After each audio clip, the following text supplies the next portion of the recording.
I know it's fucked up, but I tell you the truth. You know, everything's funny. Everything's funny till it happens to you. 3 months, a mere 3 months after that terrible attack that Chris Rock endured,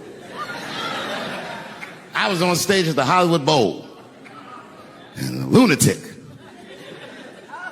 jumped out of the crowd and attacked me. Now, I gotta tell you, if it happens to you, you don't even know what the fuck is happening. It was like slow motion. I just looked over. I don't know this nigga. And I was looking, I said, oh my God, I'm being attacked. And this motherfucker was ragged. He jumped at me. He was like, ah! I'm old, but I'm fast. I caught this motherfucker's head with my hand and pulled his hoodie over his eyes. I can still feel his head in my hand. It was spongy. He had been growing dreadlocks. Not the beautiful dreads that Rastafarians grow. These were accidental LA homeless dreads. These shit had leaves and sticks and bottle caps and shit in it. Some kind of grease. I was like, ugh, like this. And then I fell down. And he knocked me all the way on the ground. And I was like, man, this is a bad situation. I'm like, I don't know if I'm gonna die or what's gonna happen. But in that moment of vulnerability, you know what occurred to me that had never occurred to me before in my life? In that moment, it occurred to me that bodyguards should not wear dress shoes to work. Travis! This nigga Travis came out slipping and sliding on some kind of beautiful loafer and fell flat on his back. I said, oh my God. Now both of us are down. I gotta handle this shit myself. So I popped that back, boom. And then the kid that knocked me down, he popped out, boom, and we looked at each other and realized, at the same time, I was bigger than him. And that motherfucker took off running. And I started to chase him, and I said, fuck him. I picked the microphone up. I said, I'm gonna finish this show now. That's right.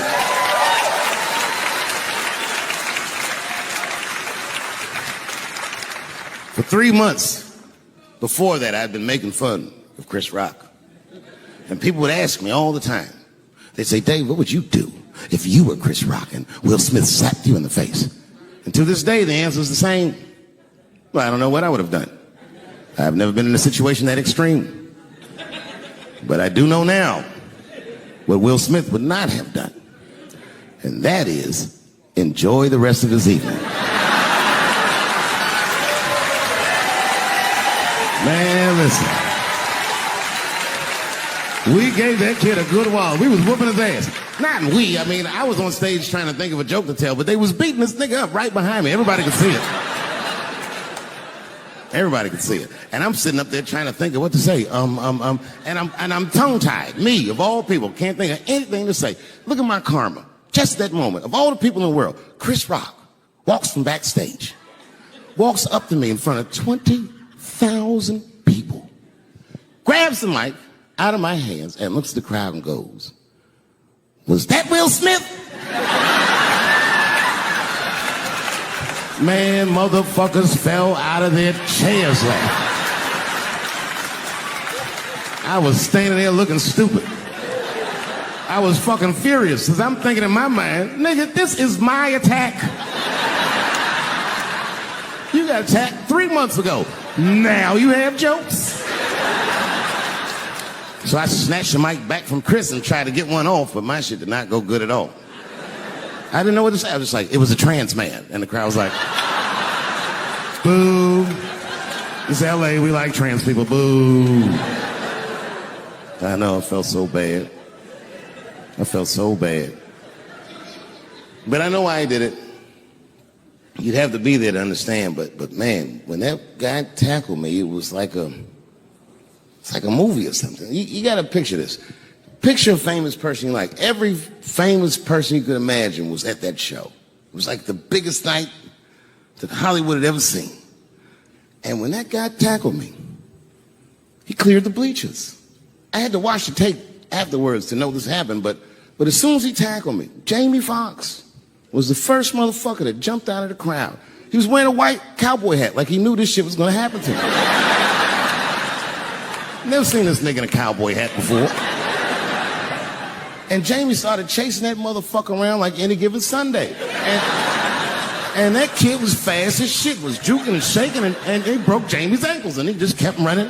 And then Jon Stewart from The Daily Show ran from backstage and jumped at this motherfucker like Super Jew. He was like, ah!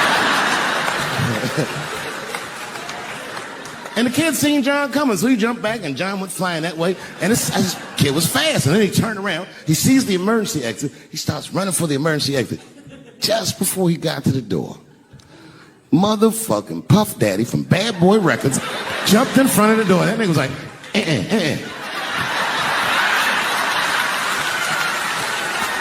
Boy,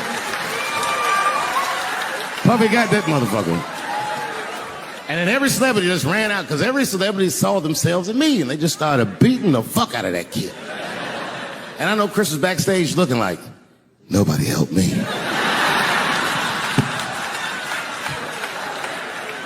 Everybody hates Chris.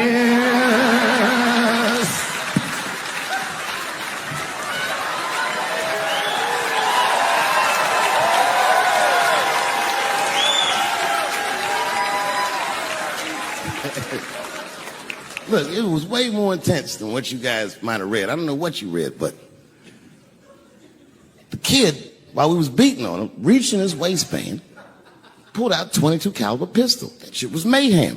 Everybody started screaming, oh my God, he's got a gun, he's got a gun. And then I got scared. I was in the back, but I was scared, because I knew that everybody that was with me was armed. Yes, if they had shot and killed this kid on stage at the Hollywood Bowl, like I pay you to do, Travis,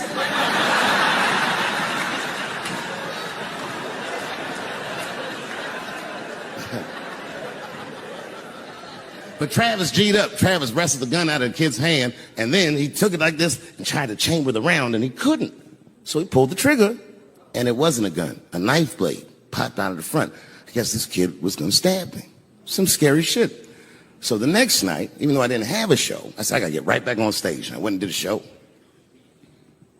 And someone in the audience screamed out, Dave, what happened with the attack? And I didn't know there was journalists in the room. All I said was that this nigga had a knife that identified as a gun. I got 6 more weeks of bad press for that joke. I didn't even do nothing to this nigga. That's not right. That was not right. And then the New York Post went to the jail and interviewed my attacker like he was some kind of hero. And I read that interview. It turns out the entire attack was my fault. Yes, I triggered him. I didn't mean to. I had done jokes about the homeless. It turns out this young man was homeless. And I mean, there's no way I could have known this. But I will say,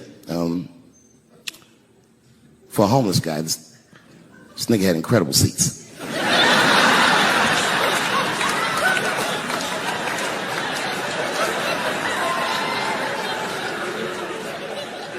Oh, and they said I triggered him because I had done LBGTQ jokes, and it turns out this fellow was a bee.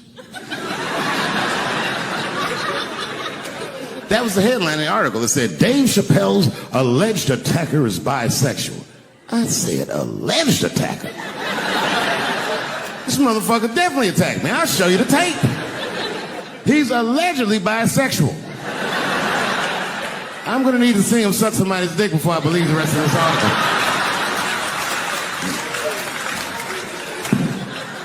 I read that shit in the paper. I was horrified. I was like, oh, bisexual? I could have been.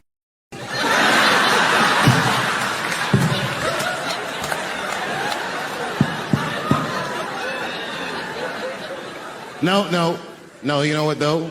It's not funny because after all that madness ensued, I went to the hotel room. I was by myself, and I opened the door, and my wife was in there alone. She was sobbing, like sobbing. I said, oh my God, what's wrong with you, bitch? Did you get attacked too?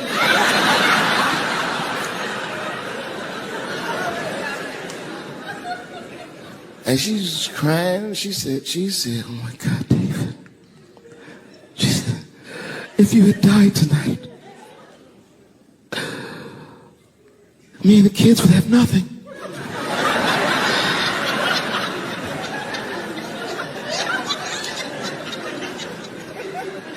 Then I knew it was serious. So I sat down on the bed next to her. And I reached in my pocket, I pulled some keys out that she had never seen before. She said, oh, what are those keys? And I gently placed them in her hands. I said, sweetheart, those are the keys to my safe deposit box. God forbid anything ever happen to me. But if it does, don't even worry about it. You and the kids have everything you need in that box. I've already taken care of it. And she was looking at them keys, and I could see her mind realize what we were actually talking about. And then she just started crying harder. And to be honest with you, that made me cry a little bit too. And we hugged each other real tight.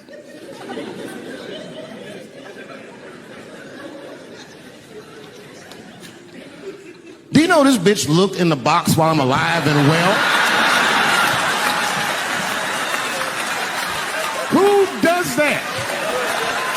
Oh my God. And then she was mad at me. She said, God damn it, David, I opened that box. I said, you did? She said, yes, I did. And there was nothing in there.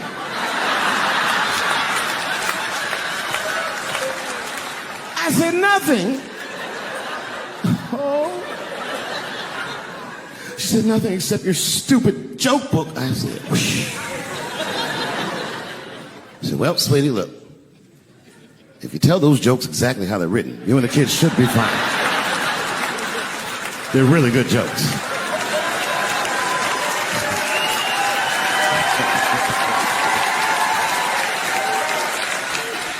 She's like, good jokes? What is this shit? Come join me in my watery grave. No, you gotta roll your throat. Join me in my watery grave.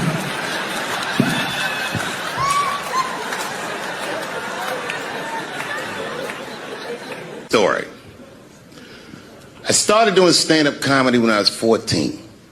I'll never forget the first time I was on stage. The guy that introduced me was a guy named J.T. Newton. I'm 47. I can close my eyes and remember the introduction like it was yesterday. It went like this. Ladies and gentlemen, this next young man coming to the stage is starting his comedy career tonight. Who knows? We may be witnessing the birth of a star. Please welcome Dave Chappelle.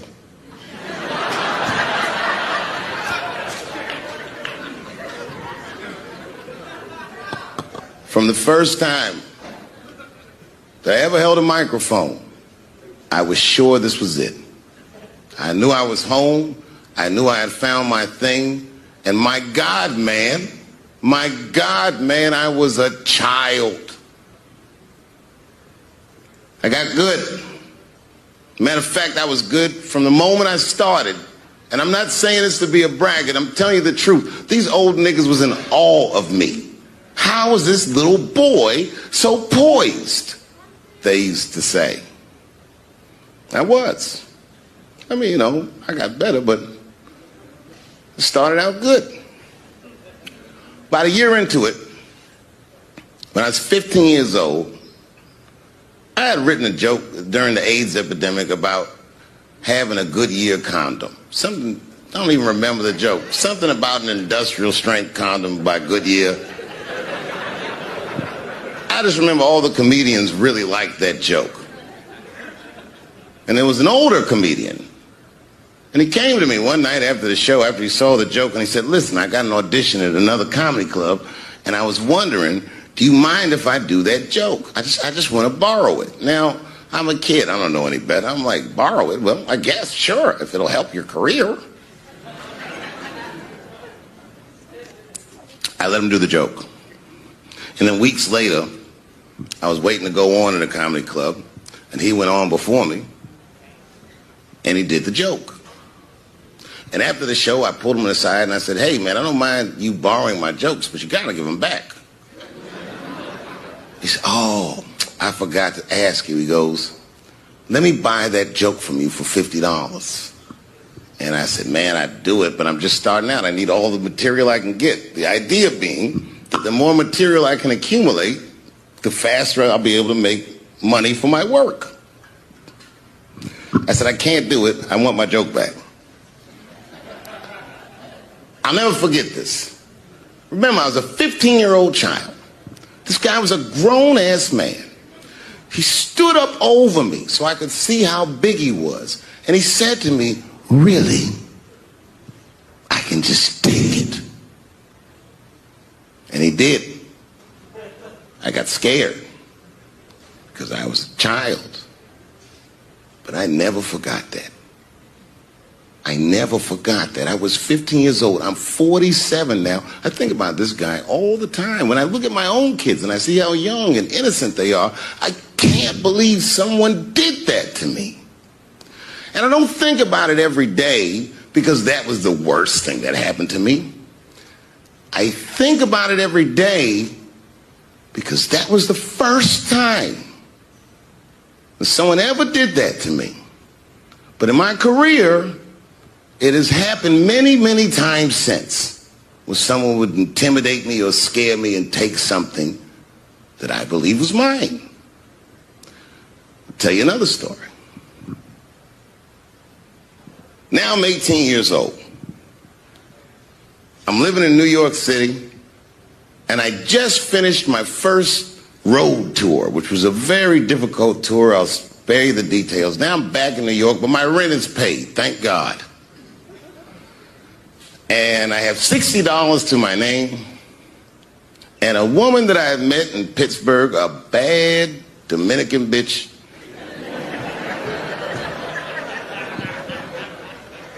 was coming to New York. She was going to spend the weekend with me. I couldn't wait for her to get there. She was coming that evening. But remember, I only had $60 for a whole weekend to entertain a bad bitch. Now I'm walking through Greenwich Village, and I see something I've never seen before. 3-card Monte. You know what that is? Yeah, the guy had the whole thing. The table was set up, and he had the 3 cards, and the crowd was hooting and hollering, and he was like, find the red card, find the red card, and people were playing. Sometimes they win, sometimes they lose, but it was really exciting, and I'm standing there watching it, and I noticed while I'm watching them play this game that the red card, the one you're trying to find, had just a little bend on the corner. And I'm watching it, and I'm like, yo, this guy doesn't seem to know that red card is bent. I'm going to beat this motherfucker. And I walked up to the table, and I said, let me play a hand. And I put my last $60 on that table, and he starts to shuffle and find the red card, find the red card. And I kept watching that bent card go around the table, make sure I kept my eyes on that bent card. And when he stopped shuffling, and he said, find the red card, I pointed to it with confidence. Here it is right here. And he flipped it over, and it was black. And he took my money. I couldn't fucking believe that. How did this nigga do that? Was that magic or sorcery? I was confused. So you know what I did? I sat there, and I watched him for a real long time play the game. And I realized that all those people who was doing all that hooting and hollering and betting, my God, they were his friends. They were in on the whole thing. I felt so wronged. I felt so stupid. And then the next sucker came up to the table and was about to put his money down. And I said, fuck that, man. Don't put your money there. All these niggas is in on it. It's a trick. And when I said that, the guy that was dealing, and this motherfucker was huge, snatched me up by my collar. Feel how strong he was when he grabbed me. I was a skinny little guy. And he was going to maul me. And the only reason he didn't, I'm sure, is because he saw the fear in my face. And that fear, he looked at me. I saw his eyes go from hard to soft. He softened. Then he looked at me like the way a father would look at a child. And he said to me, young man, don't ever come between a man and his meal. I never forgot that either. Most niggas would have to run the streets for years to learn a lesson that profound, it took me 2 seconds. Never get between somebody and their paper. Taking a man's livelihood away from him is akin to killing him. Do you know why Prince, the famous rock star that was a friend of mine, do you know why he called himself the artist when he came back? He calls himself the artist because that's what they call us in our contracts. Oh, these contracts are crazy. You should hear the terminology they say in these contracts. To use your name and likeness in perpetuity throughout the universe. Who the fuck could possibly know what that means? Nobody does. It's so complicated, in fact, that when you're a kid like me, you have to hire somebody to tell you what that means. And you sit down at a table and you do the contract game. And that's how I got with Comedy Central. I signed the contract. But I signed the contract the way that a 28-year-old expectant father that was broke signs a contract. I was desperate. I needed a way out. And it wasn't good money and it wasn't good circumstances. But what else am I going to do, I said. And all these white people sitting at that table told me, trust us, Dave, it's a good contract. And I looked around the table and they all seemed to agree it was a good contract. But what if it was like that game of three-card Monte? What if they were all friends and I didn't know it? And the bag of money was Iceberg's money in the first place. What was I talking about? What was I trying to tell you? Last week, 2 weeks ago, whenever it was, I call Lauren Michaels and I tell him, okay, I'll do it. I'll do Saturday Night Live on election night. And the day I made that phone call, the day I committed to it, it gets announced that Netflix is streaming Chappelle's show. Not just Netflix. HBO Max is streaming it too. Let me tell you another story about HBO. No, hear me out. Did you know, before Chappelle's show was at Comedy Central, I pitched that show to HBO. I told them what I wanted to do. Now, these are executives. All they have to do is say, yeah, we'll take it, or no, thank you, we won't. But they didn't say either of those things. They went too far. They said, literally, what do we need you for? That's what they told me, as they kicked me out of the office. What do we need you for? And here we are, all these years later, and they're streaming the very show that I was pitching to them. So I'm asking them, what do you need me for?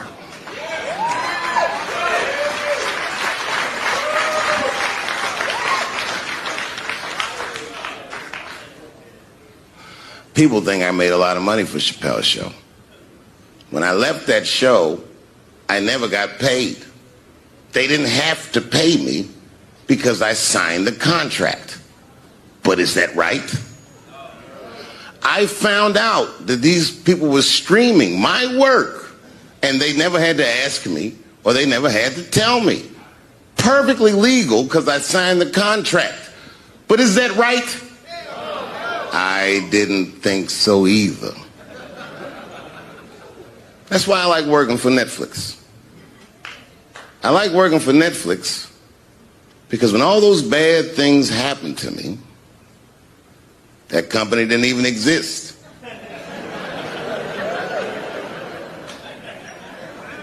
And when I found out they were streaming Chappelle's show, I was furious. How could they not know? So you know what I did? I called them and I told them that this makes me feel bad. And do you want to know what they did? They agreed that they would take it off their platform just so I could feel better. That's why I fuck with Netflix. Because they paid me my money.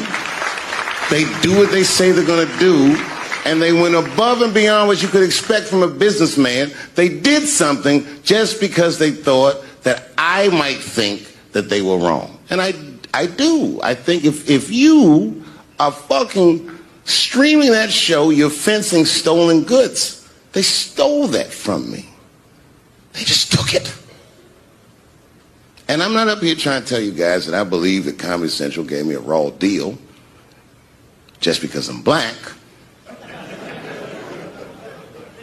I believe that they gave me a raw deal because this fucking industry is a monster. It's the same monster that these Me Too bitches was trying to tell you about. But they hate the monster for how it fucks. And I hate that monster for how it eats. But my God, man, it's the same monster. When I quit the show, all my friends would say, well, fuck them, Dave. Why don't you just do Chappelle's show at another network? Yeah. And why doesn't a slave run from one plantation to another plantation because the master over there might be nicer? My God, man, I was trapped. You know what? Tell you the truth. I've even thought about coming back and doing another Chappelle show. Well, but if I do, I can't call it Chappelle's show because my name and likeness is being used by them in perpetuity throughout the universe. It's in the contract.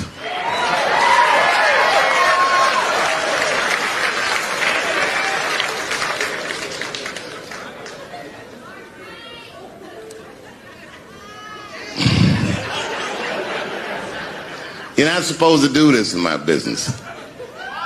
I'm up here doing something that nobody else in this business has the balls to do. I'm telling you something that you need to know. I'm trying to explain to you what you're seeing. You don't understand what you're seeing. I am publicly flogging a network. And I know that this network niggas, they watching me and they saying, why are you doing this so publicly? Doesn't feel good to be flogged publicly. Oh, believe me, I know. I know exactly how that feels. When I quit my show, they said I was crazy. What was crazy about it? I just didn't want to do it anymore. They said I smoked crack. That's impossible. I was a devout Muslim. I didn't smoke or drink. But I do now, bitch, because you ruined my fucking life. Now it's their turn. This is their first nigga lesson, and I'm honored to give it to them. They're gonna pay me for this show. I called my agent. I said, is there anything I can do about this show? And he said, no. Well, fuck you too then. If you want something done right, I guess you gotta do it yourself. So I'm not going to the agents. I'm coming to my real boss. I'm coming to you. I'm begging you, if you ever liked me, if you ever think there was anything worthwhile about me, I'm begging you, please don't watch that show. I'm not asking you to boycott any network. Boycott me. Boycott Chappelle's show. Do not watch it unless they pay me.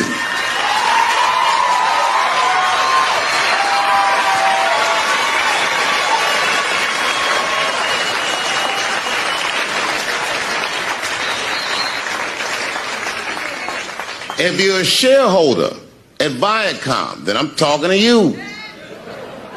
Because all that shit that they do to us, well, they do everything for their shareholders. That's what they told me. So if you're a shareholder in that company, tell them it's wrong. And if you don't believe that it's wrong, then fuck you too. You should know what's in the hot dogs you eat. Now, there's probably a bunch of people at Comedy Central and Viacom and all these places that have no idea what I'm talking about. They've all either quit or been fired or got Me Too'd or something. Them niggas is gone. And there's a whole bunch of new young people there, and they're probably looking like, what is he talking about? They may not actually know what the fuck happened to me. So I'll tell you what I'm talking about. Go downstairs to your accounting department, open the books, see what that show made, and look at what you paid me. That's exactly what I'm talking about. You're going to pay me. I am inviting you to come with me and work with me. And let's fight against that terrible, terrible feeling that you made me feel together. We can fight together and work this thing with Chappelle Show out. Or I can just take it. Dave Chappelle.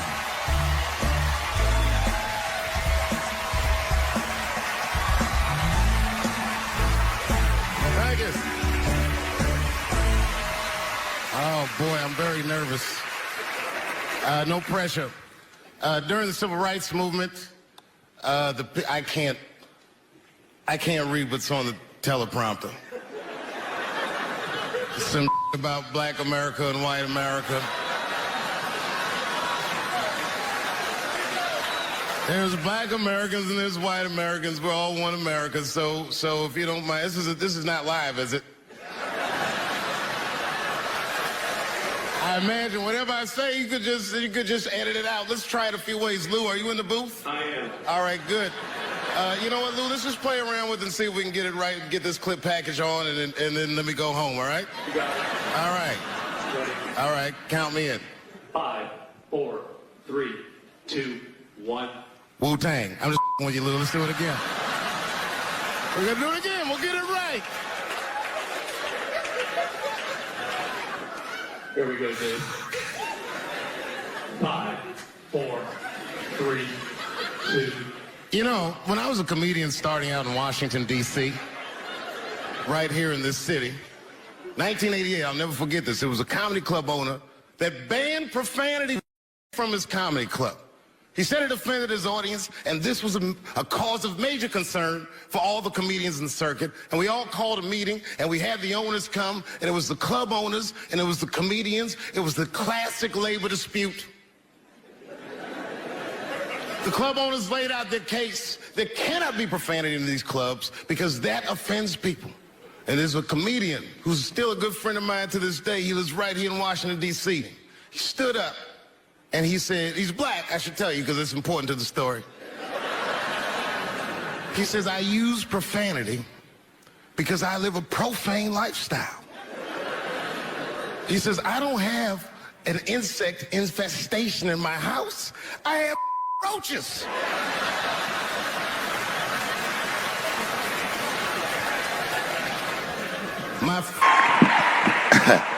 Man, I gotta tell you, when I was sitting here watching what all the other honorees have done with their lives, I started feeling like shit. Like, this is terrible.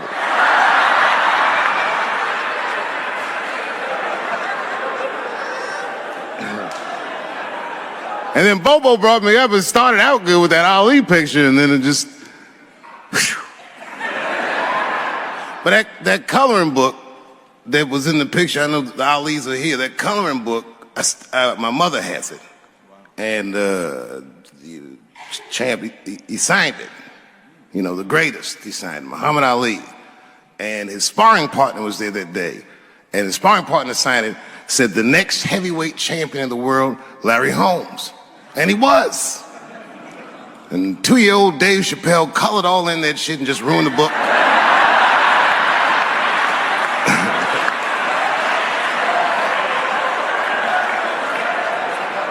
But I remember part of the book that I remember real vividly because I asked my mother about it when I was a kid. There's a part where there's a picture of Ali throwing his Olympic gold medal into the Ohio River. That's why it's so weird for me being here. You know, both my parents were very brilliant. My dad went to Brown in 1955. That's right. He told me at the time he was one of 3 black students. He said one of the guys got accused of a rape that he probably didn't commit. And the other guy killed himself, and Dad said, and I left. And see, that's what makes us Chappelle's great. We know when to quit.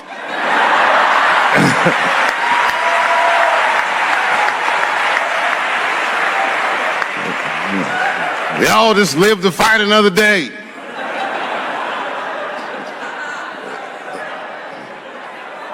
I gotta say, I'm very honored to be here, and I'm very honored to be here with the other honorees. Really, I'm like very humbled by you all, the work that you do, and you all make me want to be better. All of you.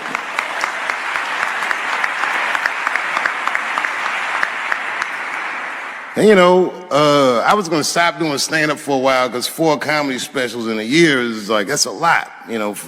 But you know, shout out to my colleagues in comedy. I just want to say that in a way, this for me belongs to my mother primarily, who was a African American studies professor, and a lot of the content that I say, she raised me well. I'm not an uninformed person. But also, you know, my colleagues in comedy, like comedians have been getting beat up pretty bad recently, and we're somehow nowadays expected to speak with the precision of attorneys or politicians. We are not. I always think of James Baldwin. You know, James Baldwin was one of my favorite writers because he managed to tell white people what they feel like to be around.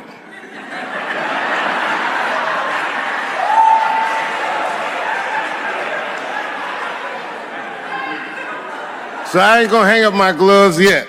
I think I got one more special in me. So to quote Baldwin, God gave Noah the rainbow sign. There's no more water, it's the fire next time. Thank you very much. Boy, this comes as a complete surprise.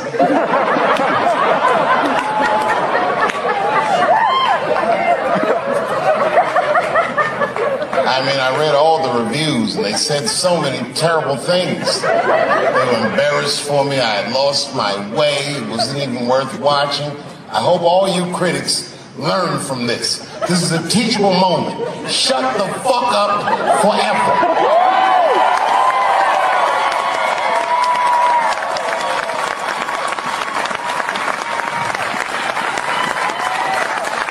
Two and a knife. These aren't them. These are the ones I want for the other ones, motherfucker. I would like to thank my editor who was nominated. Unfortunately, he did not win, but I couldn't have been more honored to work with Jeff Urin.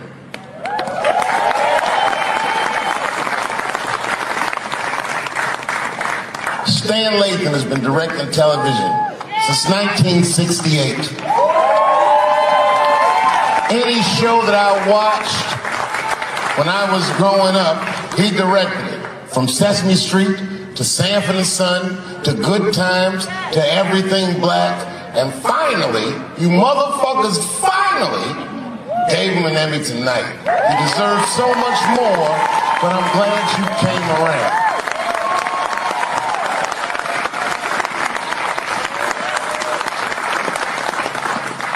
I'd like to shout out all the other nominees tonight.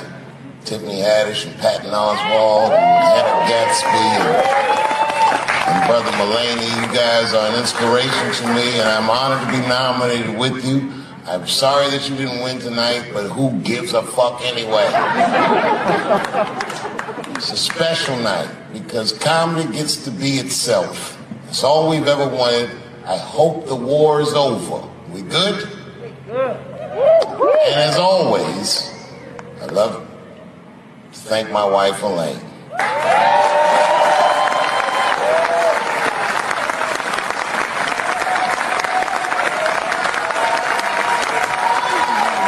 That's right.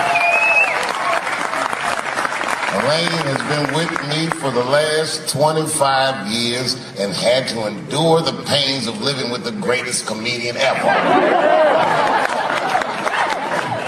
See you on Monday. Thank you very much. Good night. Thank you. Thank you. I like not knowing what's going to happen. I like making memories. Sometimes I do all this crazy shit around my colleagues just so that they can tell their friends I did it. But rather than talk about myself, just briefly, I want to just talk about my genre. Stand-up comedy is and incredibly American genre. I don't think any other country could produce this many comedians. And unbeknownst to many people in this audience, I don't think there's opinion that it exists in this country that is not represented in a comedy club by somebody. Each and every one of you has a champion in the room. We watch you guys fight, but when we're together, we talk it out. I know comics that are very racist, and I watch them on stage, and everyone's laughing, and I'm like, that motherfucker means that shit. Don't get mad at them, don't hate them. We go upstairs and have a beer, and sometimes I even appreciate the artistry that they paint their racist opinions with. Man, it's not that serious. The First Amendment is first for a reason. The Second Amendment is just in case the first one doesn't work out. We gotta let some air out of the ball, man. The country's getting a little tight. It doesn't feel like it's ever felt in my lifetime. So tonight, I am honored that my colleagues are here in comedy and in music.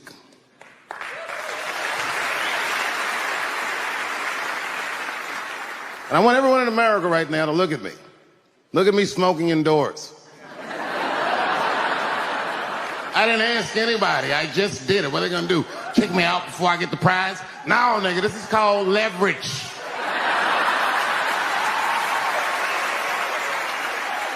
The thing that I liked best about tonight was that I saw so many people from different parts of my life, like friends that I grew up with here in DC, friends of mine from Ohio then and now, friends of mine from comedy clubs, all the fucking musicians that blew my mind. You guys have no idea how you inspired me. I want to give a special shout out to my OG, Tony Woods. Miles Davis has a quote.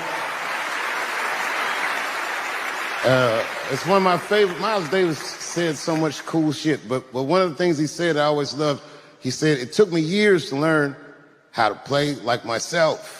You know, he would watch other musicians and he would try to play like Dizzy or Bird or all the guys who were great. Tony Woods was my Dizzy and Bird if I was a Miles. I was trying to play like you. You were the first person I ever saw do it absolutely right.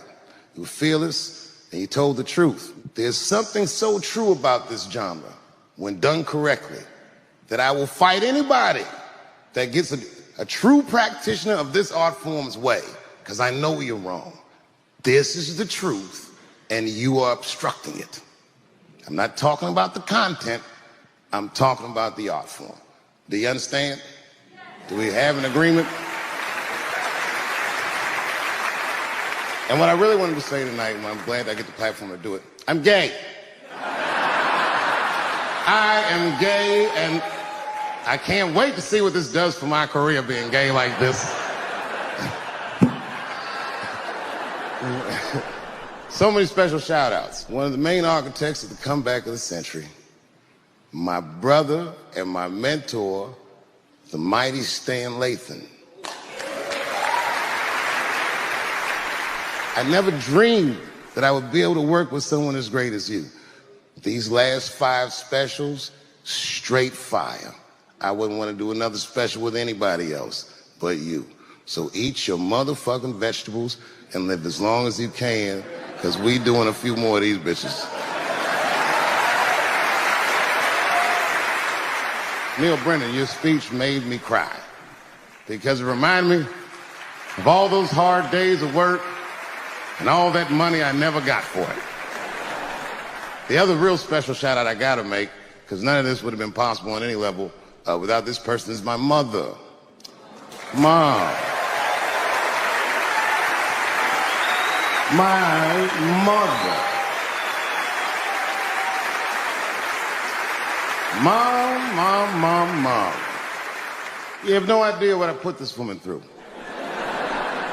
If you had just given birth to me, that would have been more than enough. But the fact that you raised me and raised me well, we had a real oral tradition in our house. I knew the word griot when I was a little boy. A griot was a person in Africa who was charged with keeping the stories of the village everyone would tell a griot the stories and they would remember them all so that they could tell future generations. And when they got old, they'd tell them to someone else. And they say in Africa, when a griot dies, it's like a library was burnt down. And my mother used to tell me, before I ever thought about doing comedy, she said, you should be a griot.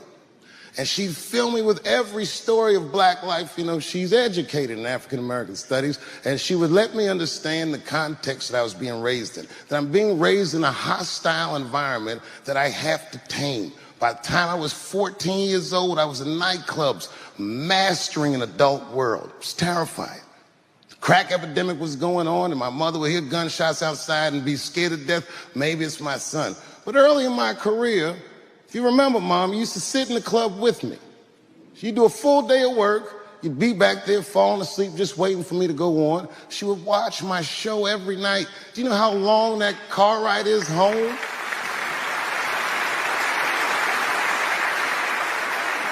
How many of you have ever heard your mother say, pussy jokes were a little too much tonight, son?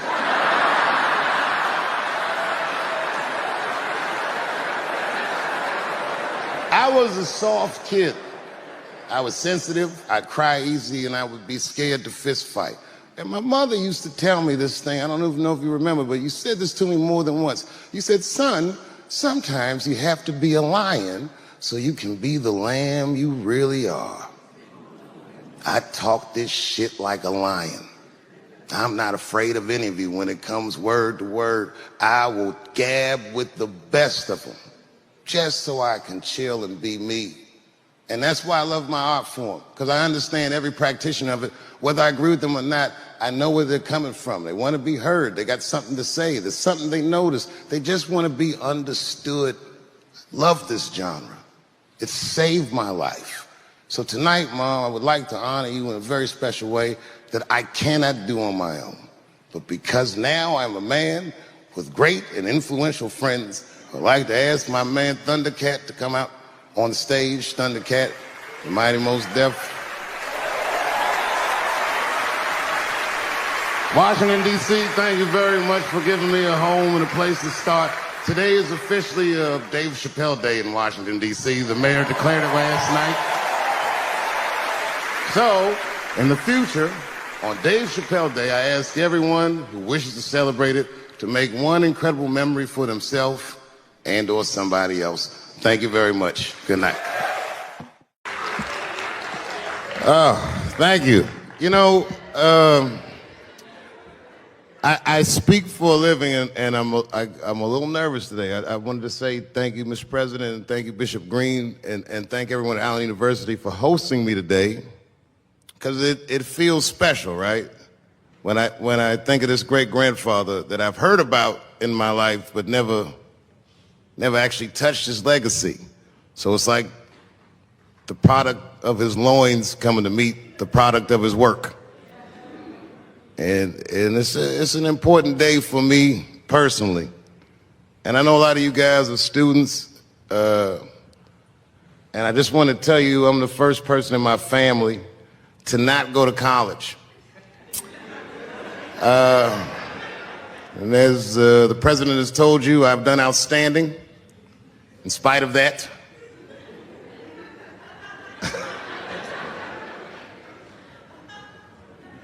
But one thing I did want to say, and one thing today just made me think about, for all the things that I've done, I'm most renowned for what I didn't do. I've made decisions in my career that a lot of people have called insane. 2004, I had a $50 million deal on the table, and in a crisis of conscience, flipped the table over and walked away. Went to South Africa. Everyone said I was running away from the money. That is not true. In fact, I still want that money.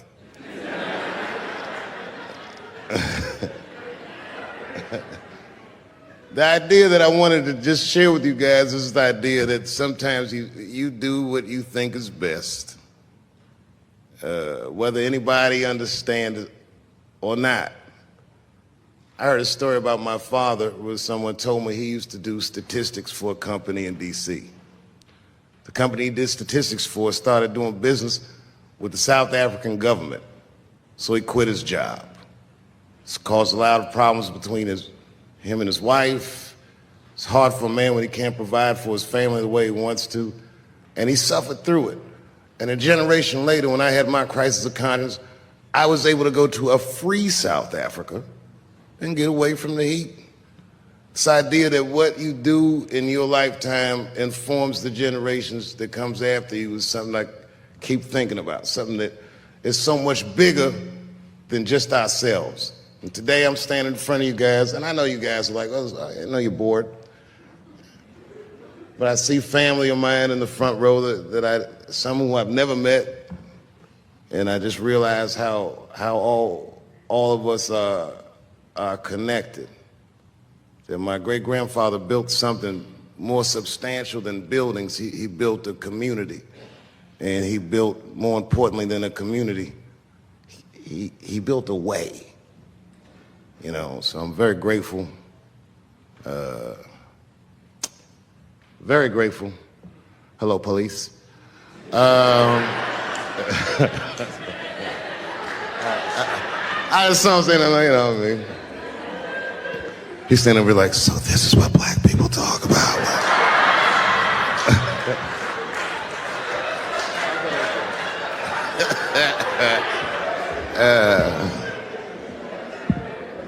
I just want you guys to remember, you know, that right now there's this thing where ethics aren't what they used to be. This idea that people are trying to replace the ideas of good and bad with better or worse. And that is incorrect. You gotta keep your ethics intact because good and bad is a compass that helps you find the way. And a person that only does what's better or worse is the easiest type of person to control. They are a mouse in a maze that just finds the cheese. But the one who knows about good and bad will realize that he's in a maze. So, that being said, I just hope that all of you guys transcend whatever you see as your obstacles, and that you live outstanding lives, and that you stay connected to your communities because you have so much power there, and that you grow your communities and you diversify your communities, and that you don't let anybody tell you you can't or to be afraid. It's okay to be afraid because you can't be brave or courageous without fear. The idea of being courageous is that even though you're scared, you just do the right thing anyway. So in 2004, I walked away from $50 million, and in November, I made a deal for $60 million. So,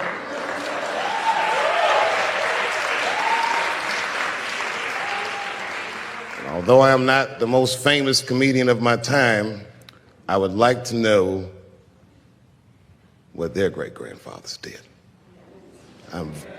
I'm very proud today. Thank you very much.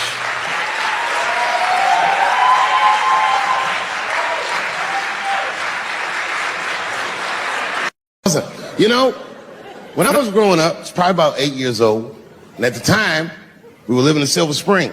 Yeah. Yes. Common misconception about me in D.C. A lot of people think I'm from the hood. That's not true. But I never bothered to correct anybody because I wanted the streets to embrace me. As a matter of fact, I kept it up as a ruse. Like sometimes I'll hang out with rappers like Nas and them, and these motherfuckers will start talking about the projects. Yo, it was wild in the PJs, yo. And I'll be like, word, nigga, word. But I don't know. I have no idea. My parents did just well enough so that I could grow up poor around white people.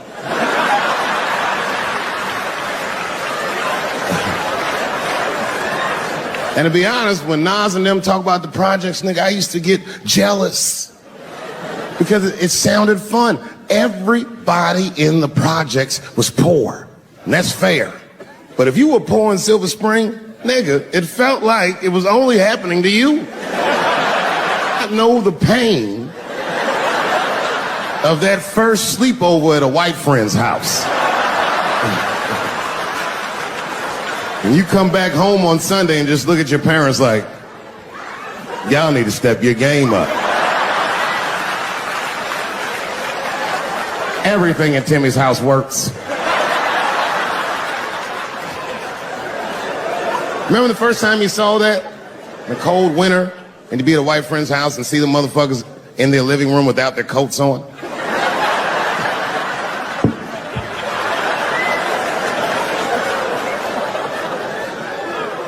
Timmy was one of my first white friends, like, in my life, man. He's a good dude, too. He moved to Silver Spring from Utah, of all places. I guess his family was affiliated with that Mormon church they got down there, and me and him used to hang out. And one day I was at his house, we were just hanging out, and Timmy says, Dave, why don't you stay for dinner tonight? I said, oh, man, I'd love to, but I can't. If I'm not home before dark, my mother will kill me. That was a lie. My mother had several jobs. I hadn't seen her in like 3 or 4 days. At that point in my life, it was my experience that white dinner wasn't delicious.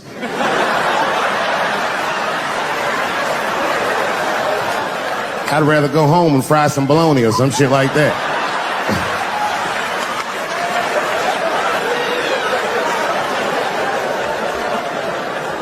But then old Timmy threw me a curveball I wasn't expecting. He said, oh, it's too bad you can't stay, Dave, because Mom made stovetop stuffing. I said, what the fuck? Stovetop? Well, hold on, nigga. Let me make some phone calls real quick. I had seen that commercial so many times. I had dreamt of getting my hands on some of that stovetop stuffing. And finally, I met a motherfucker that actually had a box of stovetop in the house. I couldn't miss this opportunity, so I pretended to call my mother. And then I came back and I said, Timmy, you're not going to believe this great news.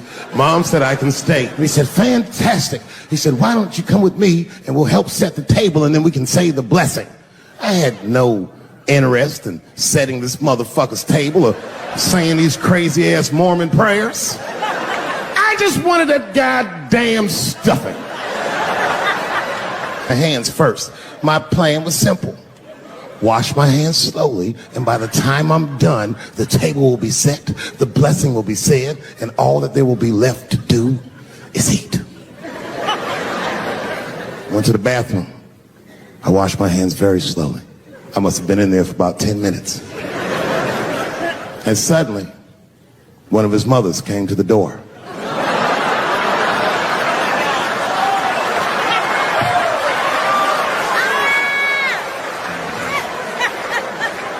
She was like, hi, David, right? I said, yes, ma'am. She said, Timmy tells me that you're planning on staying for dinner. I said, I hope that's not a problem, ma'am. She says, no, it's no problem. In fact, we'd love to have you. It's just that we weren't expecting company. And I'm afraid there's not enough stovetop stuffing for everybody. So I kicked her in the pussy. Bam! Ladies and gentlemen, I told you I'm dope, nigga. I told you what I was gonna say and you still didn't see it coming. And that's why I make the big bucks.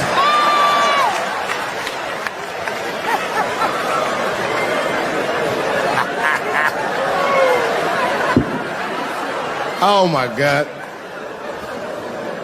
But there's a more important reason that I would stop doing comedy right now. And this reason is the real reason that's been percolating, and it really is the crowd, not you. I'm talking about the crowd on the big stage. It's too hard to entertain a country whose ears are so brittle. Motherfuckers are so sensitive, the whole country has turned into bitch-ass niggas.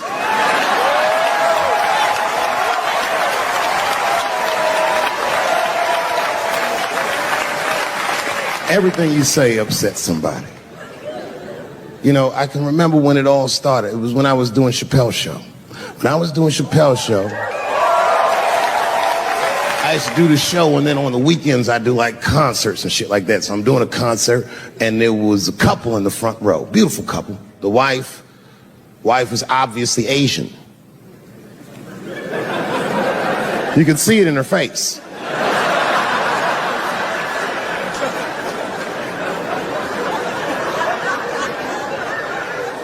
The husband, this motherfucker was mysterious, to say the least. Couldn't quite pinpoint where he was from. Caramel-colored fella, very nice hair, but he could have been from anywhere. Bangladesh, Mexico. I can't guess with a nigga like this. All I knew for sure about this guy is that his wife was a bitch. I could see that in her face, too. No, he was laughing and having a good time, and she was scowling at me at a goddamn comedy show. I couldn't figure it out. And then I realized at some point that she was pregnant, and I was smoking on stage. I said, oh my God, that's probably why she's mad. So I started to put my cigarette out, but then she hit me with one of them fake non-smoker calls. So I just kept smoking. I thought to myself, bitch, that babe will be fine, relax. And I tried to break the tension. I just asked her. That's all I said. I go, hey, where are you guys from anyway?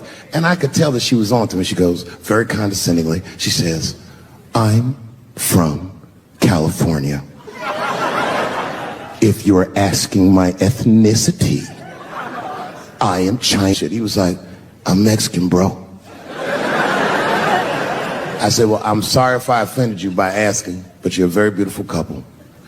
And miss, there's no question that you're going to give birth to the hardest working baby this world has ever seen.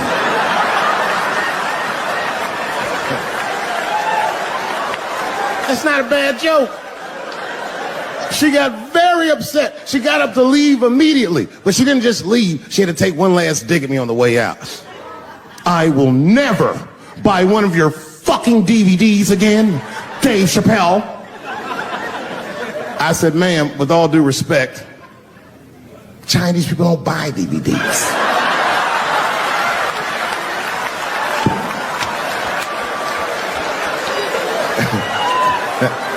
And the crowd went crazy. We were all laughing, having a good time. I didn't even think anything of it. And then just 3 days later, this lady sends a fucking letter to my promoter telling him not to book me for shows anymore because I was, quote, racist, and I'm quoting her, insensitive to the nature of my interracial marriage. I was like, oh, word, bitch, I was.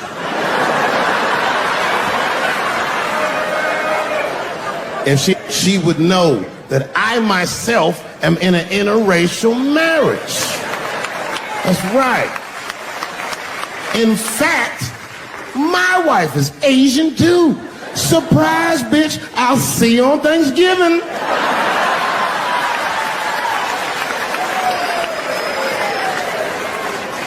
But my wife's not Chinese. She's Filipino. That's right. And our kids are Puerto Rican somehow, so there you go. But I don't give a fuck about interracial marriage. In fact, you know what? My mother is half white. A lot of people don't know that. Well, all right, you were a little too excited, but okay. A lot of people don't believe me when I say that, but it's true. You can't tell looking at me, but if I grew my hair out, you would think you was at a fucking Cat Williams concert. My shit is beautiful. Hello, xin chào tất cả mọi người. Chào mọi người đã quay trở lại với buổi review sản phẩm của em Lan ngày hôm nay. Chúc mọi người một ngày mới tốt lành, một ngày mới vui vẻ, một ngày mới tràn đầy niềm vui và tiếng cười. Hello mọi người nhá, mọi người ơi, hôm nay em Lan sẽ mang đến cho mọi người một cái thuốc gọi là thuốc này là cái này thì chủ yếu là chúng ta sẽ bị những về thoái hóa đốt sống cổ, điều trị thoái hóa đốt sống nhé. Ví dụ đốt sống là gì, là cái đốt sống dọc cái chiều lưng của chúng ta, thì ở một độ tuổi nào đó thì chúng ta rất dễ bị thoái hóa. Thế nên là hôm nay em sẽ review cho mọi người cái thuốc White Sun để là thuốc điều trị thoái hóa đốt sống cổ này, thoái hóa của mình nhá. Đây. Thì, cái này thì ở những cái bạn mà độ tuổi ví dụ như là ngoài 40, 50 ý, thì hay bị thoái hóa, hay là các ông bà 70 rồi, già rồi, có tuổi rồi thì sẽ sử dụng những cái dòng sản phẩm như thế này nhá. Thì thuốc White Sun là gì? Thì thuốc White Sun là gì? Thuốc White Sun có chứa hoạt chất perisol, trong đó thì eperisol sẽ giúp làm giảm cơ vân và giãn mạch. Do thuốc có tác động lên hệ thần kinh trung ương và trên cơ mạch, cơ trơn mạch máu và cơ trơn mạch máu. Thế nên thì thuốc có hiệu quả điều trị ổn định. Đấy. Thuốc có hiệu quả điều trị ổn định trong việc cải thiện các triệu chứng có liên quan đến chức năng với chức tăng trương nhược cơ. Tăng trương nhược cơ do cắt đứt các vòng xoáy bệnh lý của sự co thắt cơ vân. Ngoài ra thì eperisol có tác động chủ yếu lên tủy sống và làm tủy sống, làm giảm cảm giác, làm giảm các phản xạ tủy và gây giãn cơ vân do làm giảm sự nhạy cảm của thoi cơ thông qua hệ thống ly tâm gamma. Thêm vào đó thì thuốc giúp làm tăng tuần hoàn. Đấy. Do đó thì White Sun giúp cắt đứt vòng xoáy bệnh lý bao gồm co cơ, gây rối loạn tuần hoàn máu và sau đó thì gây đau và làm tăng thêm trương nhược cơ. White Sun thì chống chỉ định của thuốc White Sun thì thuốc White Sun cải thiện các triệu chứng trương nhược cơ liên quan đến các bệnh sau như là hội chứng đốt sống cổ, viêm quanh khớp vai, đau cột sống thắt lưng. Ngoài ra thì thuốc còn giúp điều trị tình trạng liệt cứng liên quan đến những bệnh mạch máu não, tình trạng liệt cứng do tủy, thoái hóa đốt sống cổ hoặc các di chứng sau phẫu thuật bao gồm cả u não tủy, di chứng sau chấn thương tủy, tổn thương đầu. Đấy. Tình trạng xơ cứng cột bên teo cơ, bại não, thoái hóa tủy, bệnh mạch máu và các bệnh lý não tủy khác. Trường hợp không nên dùng thuốc White Sun là những trường hợp là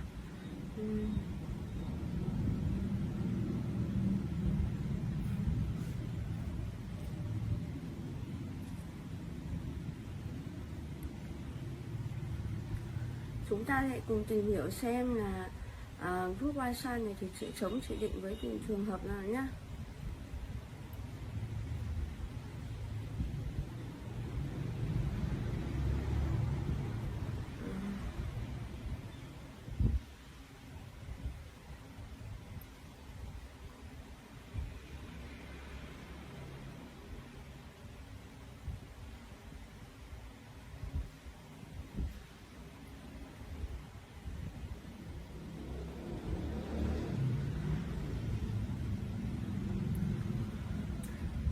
Dị ứng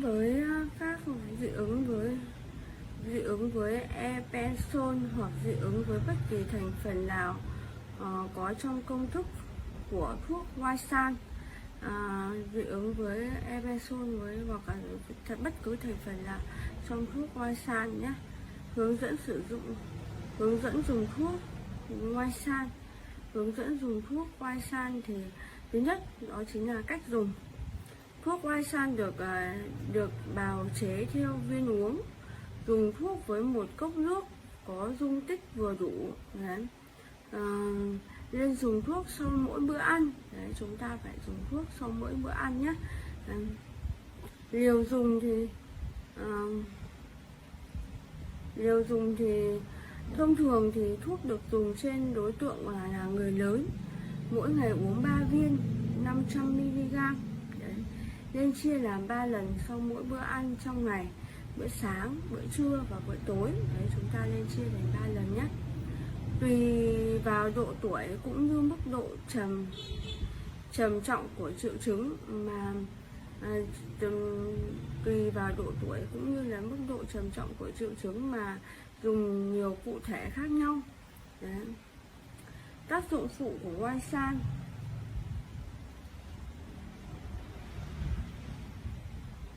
Tác dụng phụ của oai san thì rối loạn chức năng gan, thận, số lượng hồng cầu hay chỉ số hemoglobin bất thường, phát ban, đấy là phát ban, xuất hiện các triệu chứng xuất hiện các triệu chứng tâm thần, triệu chứng tâm thần kinh như là mất ngủ, đau nhức, cảm giác buồn ngủ và cảm giác co cứng hay tê cứng, run đầu chi. Rối loạn tiêu hóa như buồn nôn, rối loạn tiêu hóa như là buồn nôn này,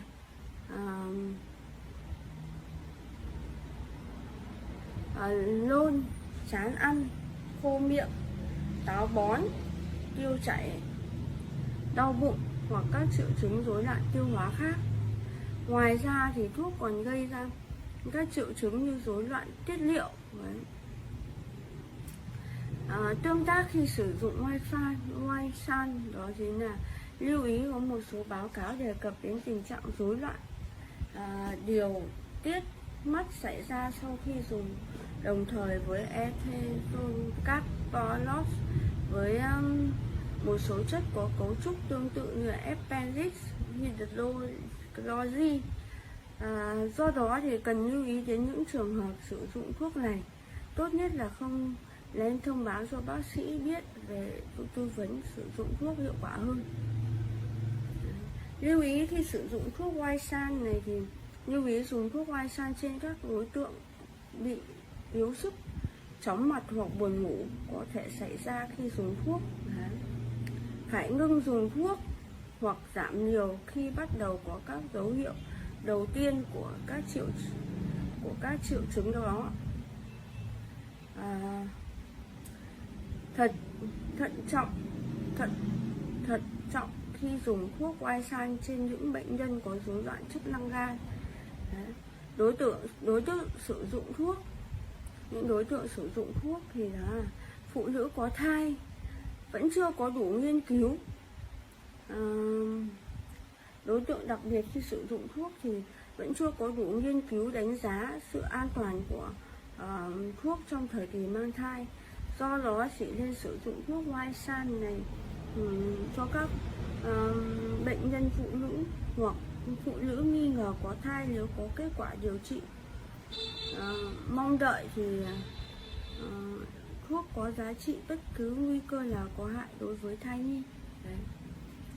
Phụ nữ đang cho con bú thì trường hợp nếu cần thiết phải dùng thuốc thì mẹ phải ngưng cho con bú. Lái xe và vận hành máy móc, thuốc oai san có thể có tác dụng phụ trên thần kinh trung ương như đau đầu, chóng mặt, người yếu. Do đó thì bệnh nhân không nên lái xe hoặc điều khiển máy móc khi chúng ta đang dùng thuốc. Dùng ngay sau khi nhớ ra liều tiếp theo, nếu mà chúng ta quên dùng thuốc ấy, nếu liều đã quên kể với kế tiếp với cái liều tiếp theo ấy thì bỏ qua liều đã quên và dùng theo đúng lịch trình dùng thuốc, không nên dùng liều gấp đôi với mục đích bù vào liều đã quên. Đấy là những cái mà thuốc oai san này của chúng ta nhé. Bye bye.